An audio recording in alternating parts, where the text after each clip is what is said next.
श्रृंगार हो प्रताप हो श्रृंगार हो प्रताप श्रृंगार हो प्रताप हो श्रृंगार हो प्रताप शिव दुल्हा सरकार के श्रृंगार हो प्रताप शिव दुल्हा सरकार के श्रृंगार हो प्रताप भोला जी के गण मिली करे श्रृंगार हो भोला जी के गण सब करे श्रृंगार हो भोला जी के गण मिली करे तैयार हो भोला जी करे तैयार हो जटा मुकुट सर पे मोर सवार हो जटा मोरे सर पे मोरे सवार हो गोरे तेरे मेले काने प्रभु की चार हो प्रताप गोरे तेरे मेले काने प्रभु की चार हो प्रताप शिव दुल्हा सरकार के श्रृंगार हो प्रताप दुल्हा सरकार के श्रृंगार हो प्रताप हो श्रृंगार हो प्रताप हो श्रृंगार हो प्रताप श्रृंगार हो प्रताप हो श्रृंगार हो प्रताप शिव दुल्हा सरकार के श्रृंगार हो प्रताप शिव दुल्हा सरकार के श्रृंगार हो प्रताप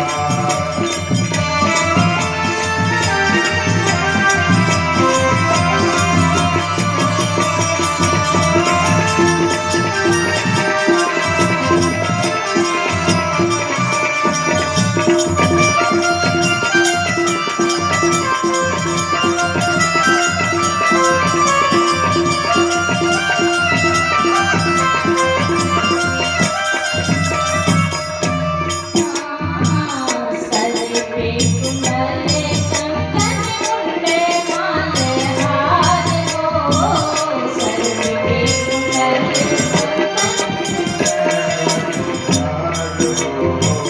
गंगा जी के धार माथे चंद्रमा लाल हो हरि के धार माथे चंद्रमा लाल हो गंगा जी के धार माथे चंद्रमा लाल हो गंगा जी के धार माथे चंद्रमा लाल हो जाज बरकी हिमाचल के धार हो प्रताप जाज बरकी हिमाचल के धार हो प्रताप शिव दुल्हा सरकार के श्रृंगार हो प्रताप शिव दुल्हा सरकार के श्रृंगार हो प्रताप शिव दुल्हा सरकार के श्रृंगार हो प्रताप शिव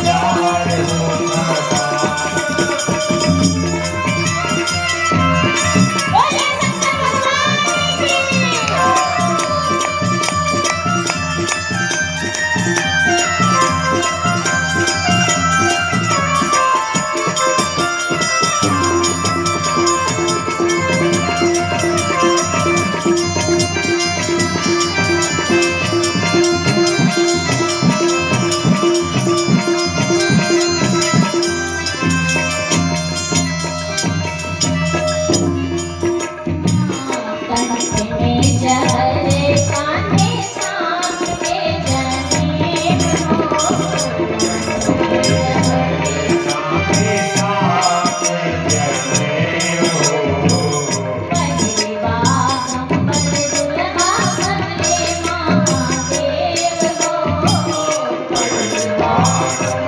श्रृंगार हो प्रताप बोले शंकर दुल्हा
भगवान का श्रृंगार गण लोग कर रहे हैं। क्या क्या शिव ही शंभुगन कर ही सिंगारा, जटा मुकुट अहि मोर समारा। कान में कुंडल भी सांप के पहनाए, सिर पे मोर भी सांप का बनाया। जो जटाएं बिखरी थी जब मैया सती अपना शरीर त्यागी थी तो भगवान शिव में क्रोध में आए थे, उस समय सारी जटाएं बिखर गई थी। उन जटाओं को बटोर करके मुकुट जैसा बना दिया और मोरा भी सांप का लगा दिया और सांप ही का ही फन लगा करके मुकुट लगा दिया है। कान में भी सांप, कंगन भी सांप का ही है। सांप का ही श्रृंगार भगवान शिव को किया गया। अब समय तो इतना नहीं है लेकिन बहुत बढ़िया अध्यात्म ज्ञान है, लेकिन अब टाइम नहीं इसलिए जल्दी जल्दी चलेंगे क्योंकि महाराज 10 बज ही गया। सांप का ही श्रृंगार करके, मानो सांप जो होता है, सर्प जो होता है काल का स्वरूप होता है। सांप का श्रृंगार करके भगवान शिव संसारी लोगों को ये संदेश देना चाहते हैं कि सर्प काल का स्वरूप होता है और सर्प का श्रृंगार करके यही बताना चाहते हैं कि काल को हमेशा स्मरण में रखना चाहिए, काल को हमेशा ध्यान में रखना चाहिए कि हम संसार में तो हैं पर कब काल के गाल में समा जाए इसकी कोई गारंटी नहीं है। इसलिए जो राम को और जो भगवान काल को स्मरण करते हुए जीवन जीता है फिर वो जीवन में कभी अधर्म नहीं करता है, कभी पाप करने से बचता रहता है। भस्म लगाया है भगवान शिव को। आजकल फेशियल करवाते हैं, आप लोग क्या क्या करवाते हैं, ब्यूटी पार्लर में जाते हैं, विवाह शादी होता है, लेकिन भगवान शिव को क्या बोले भस्म का लेपन किया गया। इसका मतलब क्या है कि कितना भी शरीर को सजा लो, संवरा लो, कितना भी मेकअप कर लो, लेकिन एक दिन राख ही होना है, एक दिन राख ही बनना है। चाहे आप कितना भी शरीर को स्वच्छ कर लो, कितना भी शरीर को सजा लो। ये संदेश दिया है। हाथ में डमरू लिए हैं, बोले बाजा की व्यवस्था तो है नहीं इसलिए अपने आप ही डमरू बजा लेंगे महाराज। त्रिशूल लिया है एक हाथ में, मस्तक पे चंद्रमा है, गंगा जी की अविरल धारा मस्तक पे गंगा जी विराजमान है। पहली बागंबर जिस पे बैठे थे, पता है जब भगवान शिव का पूरा श्रृंगार हो गया और जब भगवान शिव खड़े हुए तब तक एक गण देखा, बोला प्रभु प्रभु प्रभु सब तो ठीक है लेकिन एक काम गड़बड़ है। बोले क्या? बोले सब तो आप बहुत अच्छे लग रहे हो पर नंगा है, कुछ पहने नहीं हो। बोले हम तो ऐसे ही रहते हैं। बोले यहाँ तो रहते हो पर वहाँ नहीं काम चलेगा ना, वहाँ तो हंसी होगी, तो पहने क्या? बोले बागंबर ही पहना देते हैं। तो जिस पे बैठे थे उसी बागंबर को भगवान शिव को पहनाया गया। भगवान शिव ने बागंबर पहना, नंदी पे सवार हुए हैं भगवान शिव। सारे देवी देवता आए, जब प्रभु के इस स्वरूप को देखा है तो बोले ऐसी दुल्हन भी क्या संसार में बनी होगी जिसे ऐसा दूल्हा वर्ण करने जा रहा है। विष्णु भगवान बोले सारे अपने अपने गण लेकर के देवता लोग अलग अपनी टोली बना लो।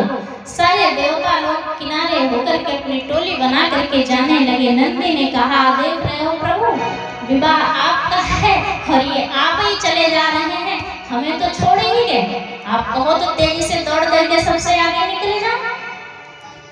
शिव जी ने कहा नहीं जाना है, हम लोग अपनी पार्टी में चलेंगे। बोले हमारी पार्टी कौन है? बोले यही कहीं चारों तरफ घूम रहे होंगे, एक बार आवाज लगाओ अभी सारे उपस्थित हो जाएंगे। तो यहाँ तो कोई दिखाई नहीं दे रहा है। बोले एक बार बुलाओ तो सही। जैसे श्रृंगी ने निकाला तुतहिया और बजाया, बोलिए शंकर